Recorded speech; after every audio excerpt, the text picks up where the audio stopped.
Hello dear students, good morning. एक बार फिर से myself Mukesh Soni, I welcome you on the digital platform of TT public senior secondary school.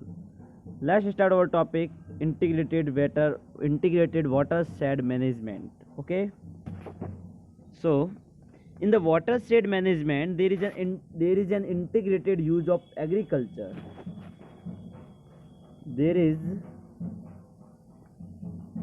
There is an integrated use of agricultural, forestry technique for land and water management of a particular region is practiced. मतलब बहुत सारी चीज़ें हम एक साथ में करेंगे। यहाँ पे एग्रीकल्चर भी करेंगे, ठीक है। इंटीग्रेटेड मतलब सबका यूज एक साथ में, एग्रीकल्चर का भी यूज़ करेंगे, फॉरेस्ट्री का भी यूज़ करेंगे, लैंड को बेटर मैनेज करने की टेक्निक को भी हम यूज़ करेंगे, वाटर को भी बेटर मैनेज करने की टेक्निक को हम यूज़ करेंगे। सब टेक्निक को हम एक साथ में प्रैक्टिस करेंगे। ओके, सो वाटर शेड क्या है? अभी watershed is N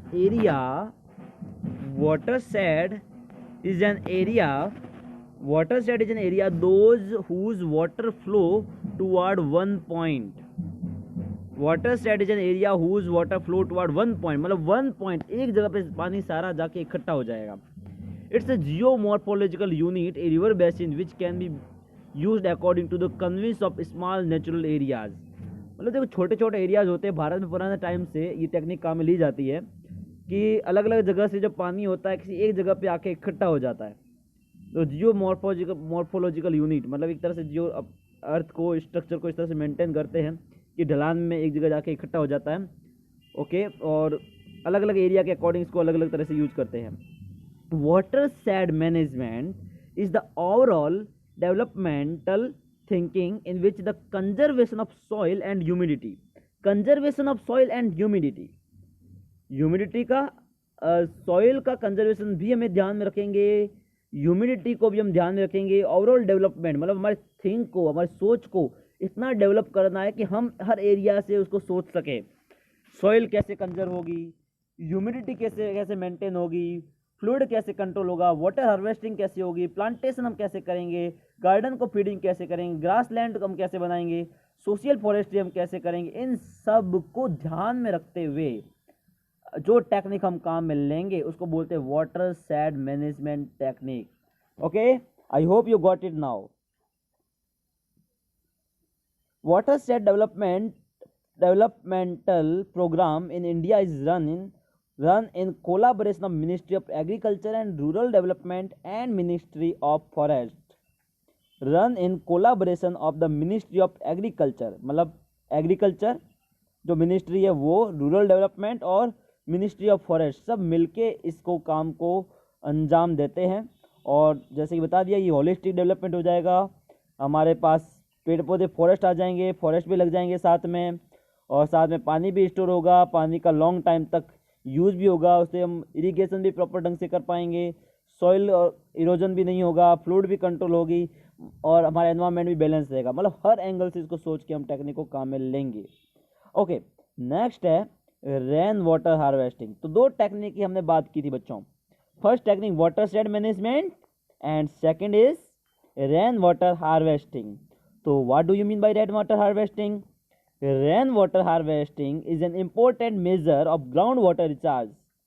yes, very important. Ground water को रिचार्ज करेंगे हम। हमारे अर्थ में हमने पढ़ा है बचपन में water table.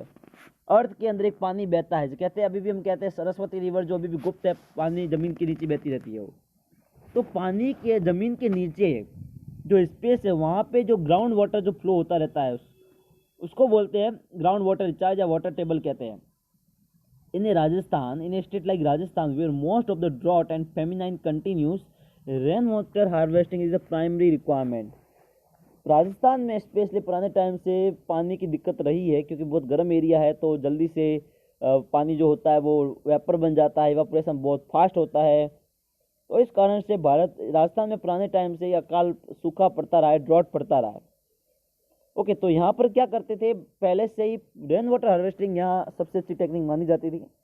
Since ancient time there has been tradition of rain water harvesting in the country. पुराने टाइम से ये सिस्टम चल रहा है, रेन वाटर को इकट्ठा करना। आज हमारे पास में कई टेक्नोलॉजी आ गई है, डैम्स आ गए वगैरह आ गए, लेकिन पुराने टाइम से हम क्या करते थे, एक लैंड को इस तरह से ढलान मैनेज करते थे और उसके अकॉर्डिंग पानी इकट्ठा करते थे। अब उस कुछ टेक्निक के बारे में हम पढ़ेंगे बच्चों। वाटर वॉज हार्वेस्टेड इन ताल तलैया। देखो हम कहाँ कैसे वाटर इकट्ठा करते थे, देखो ताल तलैया सुना होगा गानों में भी आपने नाम। टैंक्स, टाँके बनाते थे घर के बाहर या फिर गांव में एक सार्वजनिक टाँका होता था। वेल, कुएं होते थे। जोहेड, स्टेप वेल बनाते थे। हेडपम्प लगाते थे। Rajasthan has the following indigenous method of water harvesting. कुछ हम पढ़ते हैं डिटेल में। Khadin, yes yes yes yes, khadin is very important. Khadin is a temporary pond made up of soil which is built at the base of sloppy land. Sloppy land ढलान पे बनाते हैं। It has wall of soil on two side and strong stone wall on the third side. Yes, क्या कहा है? It has wall of soil on two side, मतलब दो side में तो केवल soil की वॉल होती है, हल्की सी वॉल होती है जहाँ से क्या होता है पानी अंदर की तरफ आता है, पानी उसमें एंटर होता है। And strong stone wall on the third side, और तीसरी साइड में स्ट्रॉन्ग स्टोन वॉल होती है, मतलब ट्रायंगल में होता है। दो साइड में वो सॉइल की लेयर होती है, एक साइड में स्टोन की होती है। When the amount of water is high the khadin fill the water move into the next khadin. जैसे ही पानी इस खड़ीन में फिल हो जाएगा, इसके कांटेक्ट में दूसरी खड़ीन बना जाती है, पानी उसमें ट्रांसफर हो जाएगा। The khadin is cultivated when the water dries in it.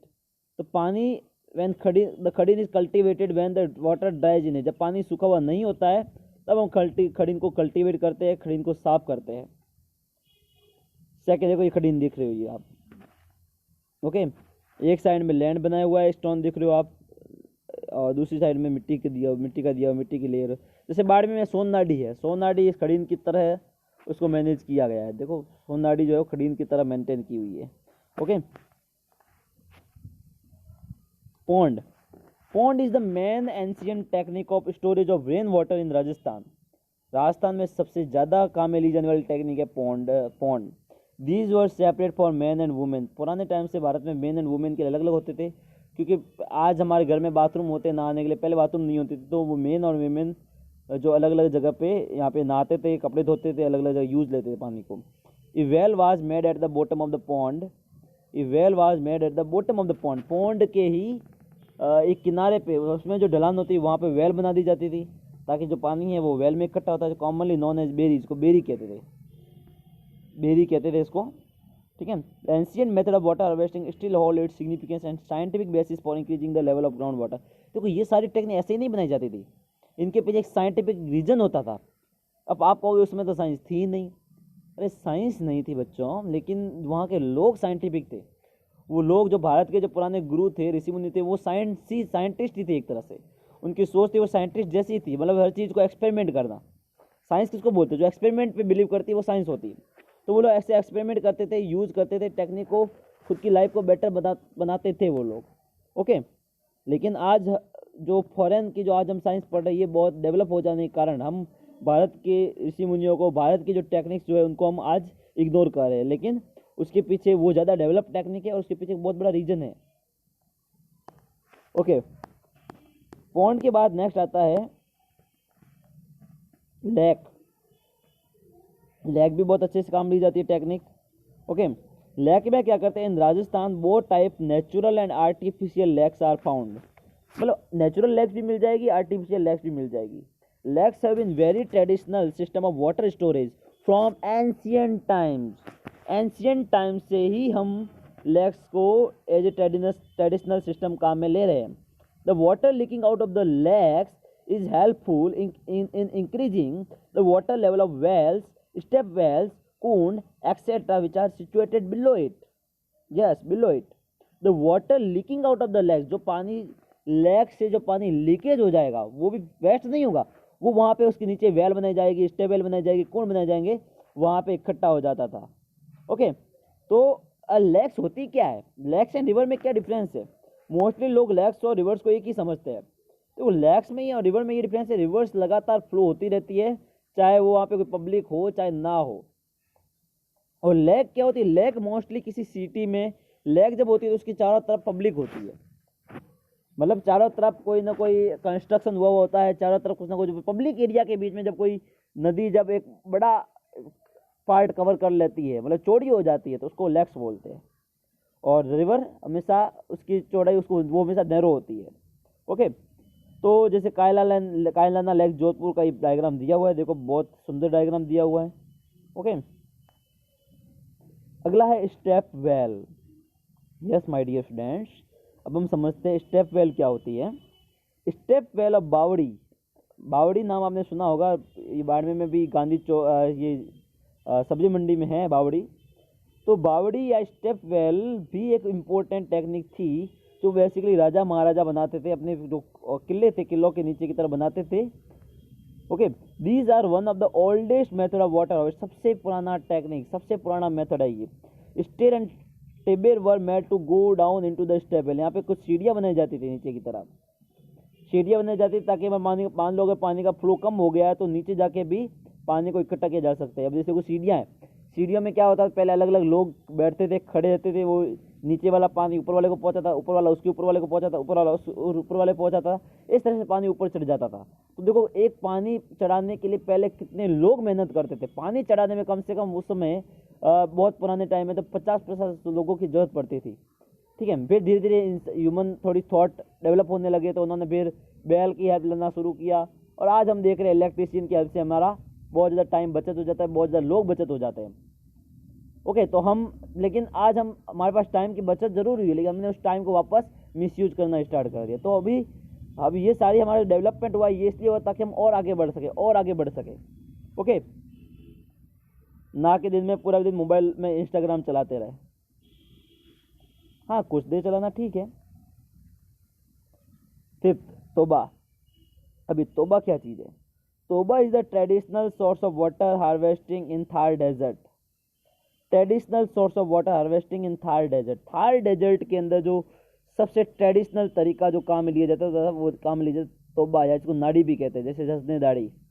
It is simple that of nadi but depth is more than nadi, मतलब इसकी जो गहराई होती है वो नाड़ी की तरह समझ सकते हो, नाड़ी से थोड़ी ज़्यादा गहरी होती है ये। ओके, और तो ये टोबा दिया हुआ है जैसे नाड़ी की तरह, डायग्राम देखो, मतलब डेजर्ट के बीच में हो जाती थी ये। तो इस तरह से आपको समझ में आ गया होगा। नेक्स्ट हम पढ़ेंगे conservation of coal and petroleum.